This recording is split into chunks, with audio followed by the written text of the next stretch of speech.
반갑습니다. 허명 목사입니다. 신약 성경에는 반복되는 경고의 메시지가 있습니다. 그것은 만물의 마지막이 가까웠고 주님 오실 날이 가깝다는 경고입니다. 사도 바울이 깨우쳐줍니다.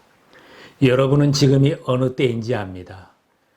잠에서 깨어나야 할 때가 벌써 되었습니다. 지금은 우리의 구원이 우리가 처음 믿을 때보다 더 가까워졌습니다. 밤이 깊고 낮이 가까이 왔습니다. 주님께서 가까이 오셨습니다. 그대는 이것을 알아두십시오. 말세에 어려운 때가 올 것입니다. 야고보도 여러분도 참으십시오. 마음을 굳게 하십시오. 주님께서 오실 때가 가깝습니다. 사도 요한도 계시록을 통하여 주님이 곧 오시겠다는 말씀을 증언합니다. 보아라, 내가 곧 가겠다. 그렇다, 내가 곧 가겠다. 경고의 말씀처럼 지금의 세상 형편은 마지막 때로 가는 것을 보여줍니다. 전쟁과 대형 참사가 빈발합니다. 세계를 휩쓴 코로나 바이러스 팬데믹은 아직도 끝나지 않고 계속되고 있습니다. 지진과 쓰나미, 대형 산불과 여러 가지 자연재해가 마지막 때를 알리는 경고의 소리와도 같습니다. 사람들 중에는 초대교회 때로부터 말세가 가까이 왔다고 주님이 곧 오신다고 했는데 2000년이 지나도록 이루어지지 않았기에 의심하는 사람도 있습니다. 어떤 이들은 나는 젊었으니 내가 살아있는 동안에는 그런 일이 없기를 바라는 사람도 있습니다. 반면에 수많은 이단들은 마지막 날이 임박했다고 선동하여 많은 사람들을 미혹하며 삶을 파탄시키고 있습니다. 마지막 날에 대한 경고의 말씀을 소홀하게 넘길 것도 아니고 쉽게 미혹되어서도 안 됩니다. 주님도 경고해 주셨습니다. 민족이 일어나 민족을 치고 나라가 일어나 나라를 칠 것이다. 큰 지진이 나고 곳곳에 기근과 역병이 생기고 하늘로부터 무서운 일과 큰 징조가 나타날 것이다. 그리고 해와 달과 별들에서 징조들이 나타나고 땅에서는 민족들이 바다에서는 파도의 성난 소리 때문에 어쩔 줄을 몰라서 괴로워할 것이다. 사람들은 세상에 닥쳐올 일들을 예상하고 무서워서 기절할 것이다. 그러나 그날과 그때는 아무도 모르나니 하늘의 천사들도 아들도 모르고 오직 아버지만 아시느니라.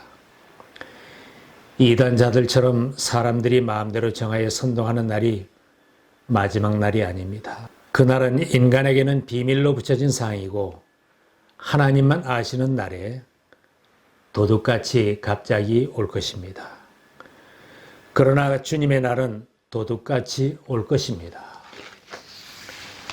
마지막 때를 경고하셨지만 2000년을 기다려도 주님이 재림하시지 않는 것은 아직도 주님께 돌아오지 않을 영혼들이 다 구원받기를 참고 기다리시는 하나님의 사랑 때문이라고 말씀하고 있습니다. 주님께서는 약속을 더디 지키시는 것이 아닙니다. 도리어 여러분을 위하여 오래 참으시는 것입니다. 하나님께서는 아무도 멸망하지 않고 모두 회개하는 데 이르기를 바라십니다. 천년을 하루같이 오래 참아주시는 하나님이시지만 분명한 것은 예기치 못한 때에 마지막을 알리는 나팔 소리가 온 지구상에 울려 퍼질 것입니다. 주님께서는 천년도 지나간 어제 같으며 밤의 한 경점 같을 뿐이며 주님 다시 오실 날은 더 가까이 오고 있습니다. 세상은 주님 재림하시는 종말의 때를 맞이하겠지만 우리 인생들은 개인적으로도 마지막 날을 바라보며 살아갑니다.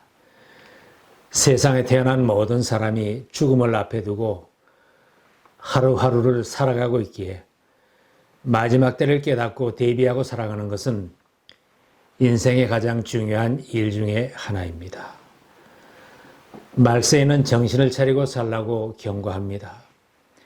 지금 우리들이 살고 있는 고통스러운 현실은 말세가 가까이 왔다고 알려주는 새벽닭의 울음소리와도 같은 지표입니다.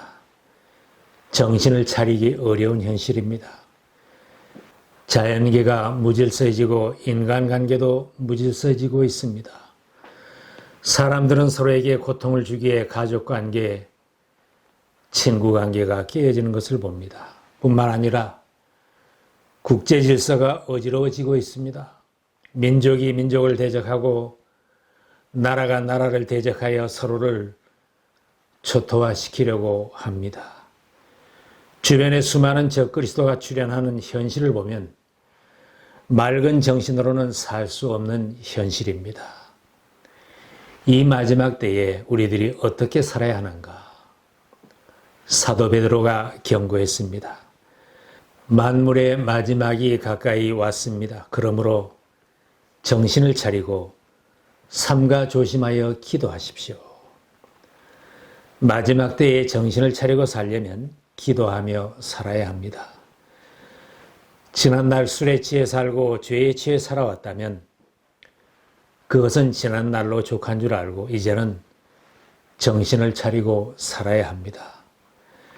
너희가 음란과 정욕과 술취함과 방탕과 향락과 무법한 우상 숭배를 하여 이방인의 뜻을 따라 행한 것은 지나간 때가 족하도다.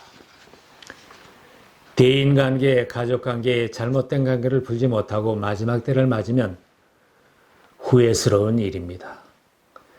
갑자기 마지막 순간을 맞기 전에 용서하며 살고 사랑을 회복해야 합니다. 악한 마귀가 우는 사자처럼 삼키려고 하는 마지막 때에 하나님의 도움이 없이는 살 수 없습니다. 사탄의 시험에 넘어지지 않고 사탄의 종이 되지 않으려면 하나님의 능력을 의지하는 기도의 자리로 나와야 합니다. 진심으로 기도하는 사람은 하나님의 도우심을 체험하며 세상을 이기는 자로 살 수 있습니다. 우리들의 믿음이 자라게 하고 주님이 다시 오실 때까지 내 믿음을 지키게 하는 것도 기도입니다.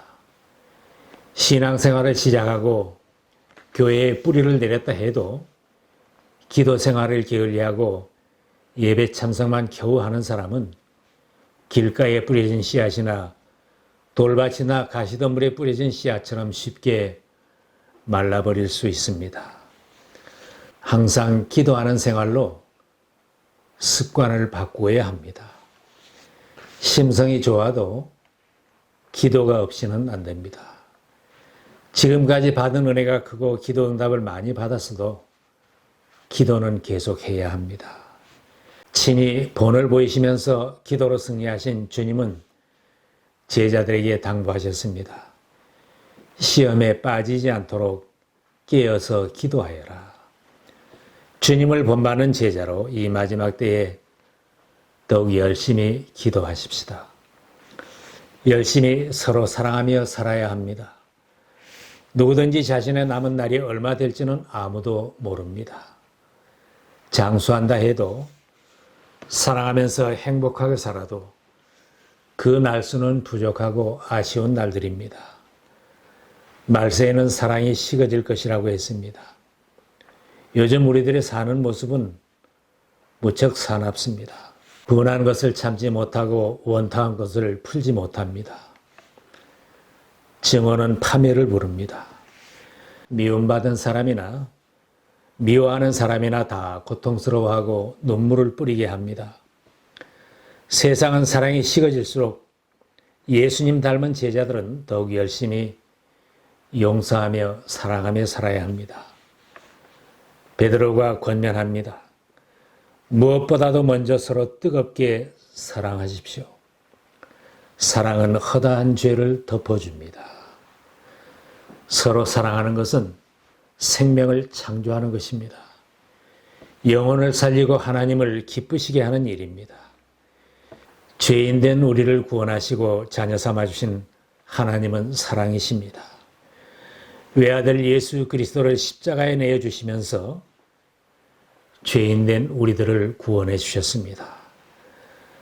무한하신 하나님의 사랑을 먼저 받고 하나님의 자녀가 된 우리들이 하나님의 사랑을 깊이 깨닫는다면 우리도 사랑하며 살아야 마땅합니다. 생명을 살리고 전도하는 교회는 사랑운동부터 해야 합니다.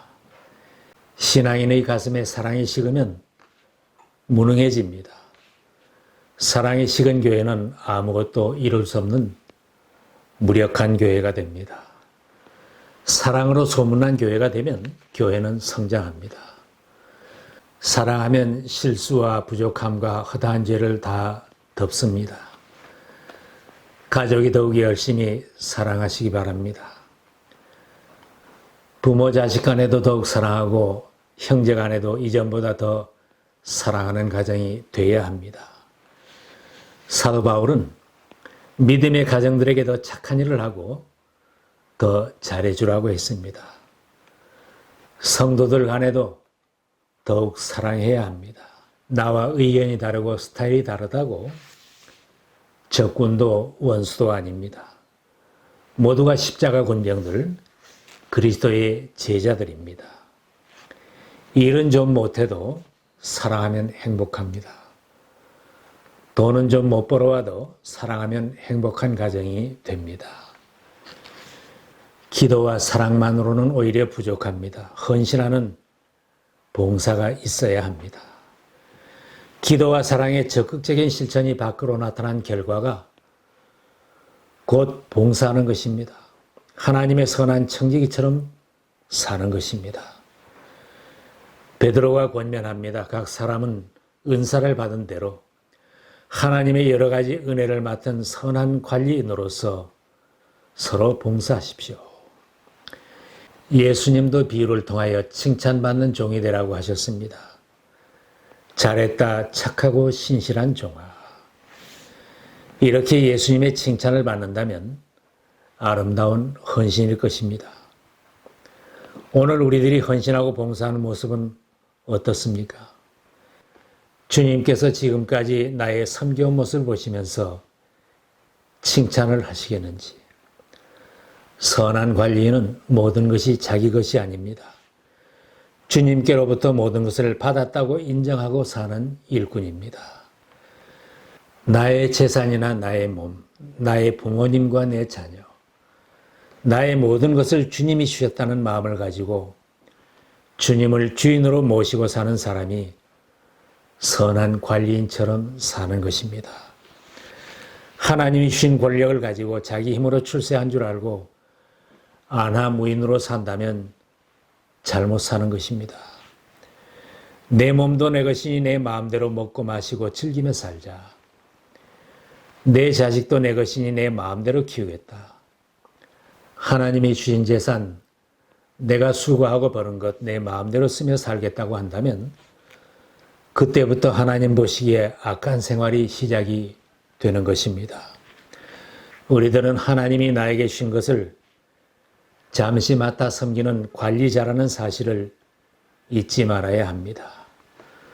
오늘 밤에라도 하나님이 나를 부르시면 내 것이라고 주장하던 모든 것들이 더 이상 내 것일 수는 없습니다.